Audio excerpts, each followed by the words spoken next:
রহমতুল্লাহ। আজকে আমরা ঈমান নিয়ে আলোচনা করব। কোরআনের আয়াত থেকে যেগুলো আমাদের ঈমানকে মজবুত করবে, আমাদের ঈমান সম্বন্ধে জানতে সাহায্য করবে। ইসলামের মূল স্তম্ভ হল ঈমান। ঈমান না থাকলে কোনো কাজেই সওয়াব হয় না। ঈমান এমন একটা জিনিস, ঈমান ঈমান না থাকলে ইসলামের কোনো কিছুই ভালো লাগে না, ইসলামের কোনো কিছুতেই স্বাদ পাওয়া যায় না। তো ঈমানই সব কিছুর মূল। ঈমান দিয়েই শুরু করতে হয়। ইসলামের মূল স্তম্ভ হলো ঈমান। ঈমান না থাকলে কোনো কাজে সওয়াব হয় না। মুখে কালিমা পড়ে এর বিষয়বস্তু অন্তরে বিশ্বাস করে বাস্তবে আমল করার মাধ্যমে ঈমান পূর্ণতা লাভ করে। কালিমা গ্রহণযোগ্য হওয়ার শর্তগুলো আমরা জেনে নেই। ইখলাসের সাথে কালিমা উচ্চারণ করা, কালিমার অর্থ জানা এবং তা সত্যায়ন করা, অন্তরে নিশ্চিত বিশ্বাস রাখা, কালিমার অনুসারীদের প্রতি ভালোবাসা রাখা, কালিমার দাবিসমূহ পরিপূর্ণ আনুগত্য ও নিষ্ঠার সাথে পালন করা, কালিমার দাবির বিপরীত বিষয়কে বর্জন করা। ঈমানের গুরুত্ব, ঈমানের গুরুত্বটা আমাদেরকে জানতে হবে। ঈমানের গুরুত্ব আমাদের কতটুকু। সুতরাং যে ব্যক্তি তাগুতকে অস্বীকার করবে এবং আল্লাহর প্রতি ঈমান আনবে, সে যেন এমন এক মজবুত রশি আঁকড়ে ধরল যা কখনো ছিঁড়বে না। সূরা বাকারা 256 নম্বর আয়াত।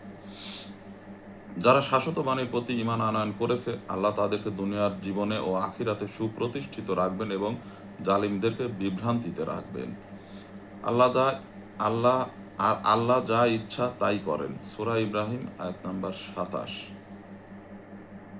ঈমান পরকালের ব্যবসার মূল পুঁজি। পরকালেও ঈমান আমাদের অনেক কাজে লাগবে এবং উপকার করবে।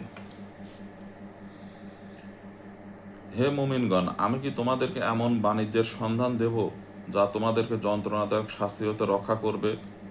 তোমরা আল্লাহ ও তার রাসূলের প্রতি বিশ্বাস স্থাপন করবে এবং তোমাদের ধন সম্পদ ও জীবন দ্বারা আল্লাহর পথে জিহাদ করবে। এটাই তোমাদের জন্য উত্তম যদি তোমরা জানতে। সূরা সাফ 10-11 নম্বর আয়াত। ঈমান কল্যাণ ও সমৃদ্ধির চাবি। প্রত্যেকটা কাজে ঈমানের প্রয়োজন।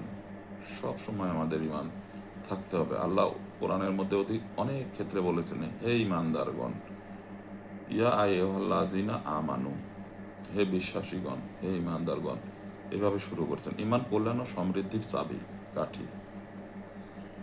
যদি জনপদের অধিবাসীরা ঈমান আনত ও তাকওয়া অবলম্বন করত, তবে আমি তাদের জন্য আকাশমণ্ডলী ও পৃথিবীর কল্যাণ উন্মুক্ত করে দিতাম। কিন্তু তারা তা প্রত্যাখ্যান করেছিল, ফলে তাদেরকে তাদের কৃতকর্মের জন্য পাকড়াও করেছি। সূরা আরাফ আয়াত নাম্বার 96। ভয়ঙ্কর বিষয়। ঈমান কত মারাত্মক একটা জিনিস। ঈমান শাস্তি থেকেও বাঁচার উপায়। তোমরা যদি কৃতজ্ঞতা প্রকাশ করো এবং ঈমান আনয়ন করো, তবে তোমাদেরকে শাস্তি দেওয়াতে আল্লাহর কি লাভ? আর আল্লাহ তো পুরস্কার দাতা ও সর্বজ্ঞ। সূরা নিসা 147 নম্বর আয়াত। কুরআন আমাদের জীবনের সমস্ত কিছুর মূল হচ্ছে কুরআন আল্লাহর বাণী। ওহির মাধ্যমে আল্লাহ কুরআন নাজিল করেছেন রাসূলুল্লাহ সাল্লাল্লাহু আলাইহি ওয়াসাল্লামের প্রতি পর্যায়ক্রমে, এবং আল্লাহ এটা বলেছেন যে আমি তোমার প্রতি কোরআন পর্যায়ক্রমে নাজিল করেছি যাতে তুমি তাদেরকে, দুনিয়ার মানুষকে বোঝাতে পারো। ধীরে ধীরে কোরআন আমি এই জন্য নাজিল করেছি। আর কোরআন তুমি তাদেরকে ব্যাখ্যা করে বোঝায় দাও যা কিছু তাদের জন্য হালাল হারাম করেছি। সূরা নাহল 44 নম্বর আয়াতে আল্লাহ বলেন। কোরআন ব্যাখ্যা করার দায়িত্ব রাসূলুল্লাহ সাল্লাল্লাহু আলাইহি ওয়াসাল্লামের উপর দিয়েছেন। কোরআন আমাদের জীবনে ওতপ্রোতভাবে আছে। কোরআন থাকবে। কোরআন আল্লাহর বাণী।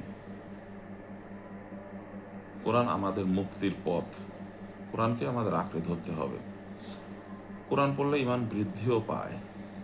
আল্লাহ বলছেন, দেখেন, নিশ্চয়ই মুমিন তো তারাই যাদের হৃদয় আল্লাহর স্মরণে কম্পিত হয় এবং তাদের সামনে তার আয়াতসমূহ পাঠ করা হলে তাদের ঈমান আরো বৃদ্ধি হয়, আর তারা তাদের প্রতিপালকের উপরে নির্ভর করে থাকে। সূরা আনফাল আয়াত নাম্বার 2। যখনই কোনো সূরা অবতীর্ণ হয় তখন তাদের কেউ কেউ বলে, এটা তোমাদের মধ্যে কারো ঈমান বৃদ্ধি করলো কি? অতঃপর যারা ঈমান আনয়ন করেছে এতে তাদের ঈমান আরো বৃদ্ধি পায় এবং তারাই আনন্দিত হয়। সূরা তাওবা 124 নম্বর আয়াত। এখন ঈমান বৃদ্ধির অর্থ প্রতিটি পরীক্ষার সময় আল্লাহ তাদেরকে সঠিক সিদ্ধান্ত নেওয়ার এবং সঠিক পথে চলার সুযোগ দান করেন, তাদেরকে অসৎ কাজ ও ভ্রান্ত পথ থেকে রক্ষা করেন, ফলে তারা তার পথ নির্দেশনার মাধ্যমে সত্য ও সঠিক পথে এগিয়ে চলতে সক্ষম হয়। ঈমান, সব কিছুর মূলে ঈমান। ঈমান আমাদের অন্তরে সর্বদা থাকতে হবে, তবেই আমরা ঈমানদার হতে পারবো।